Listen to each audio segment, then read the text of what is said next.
Temptations in your life are no different from what others experience. And God is faithful. He will not allow the temptation to be more than you can stand. When you are tempted, He will show you a way out so that you can endure.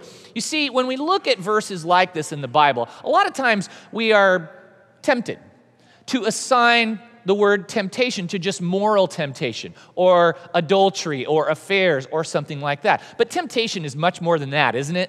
In the moment when you're under pressure, it's just a temptation to go to the dark side, whatever that is. Could be moral, could be emotional, could be relational.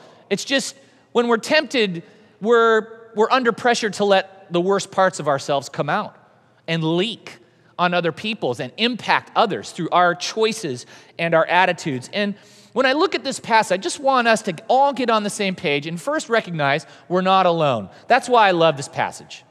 It just said, the temptations in your life, they're no different from what others experience. The human experience is a common experience. Second, what I love about this passage is it offers hope, and that God has a pathway out for us. He has a way out of the old us, let's just call him the old us, to a new us, okay?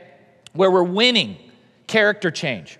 And then third, victory over, let's call it the unhealthy us, all right, involves saying no to say yes. You see in the passage, it's a picture of someone who's saying no to temptation and saying yes to God. And as Debbie and I talk about how culture messages us on what it means to win personal change versus how God wants us to do personal change, we're saying no to say yes. We're saying no to the way the culture around us says we're supposed to become men and women, and we're saying yes to the way God says we're supposed to become His men and women. Because if we just have a no, we're going to succumb to the old person. We're just saying, no, I'm not going to be that way, I'm not going to be that way, I'm not going to be that way. And we don't have a strong enough yes, where we're saying no to that, but we're saying yes to God and becoming God's man or God's woman, then we're just going to go backwards because we don't have a strong place to go with our passion and desire to change. So what we're going to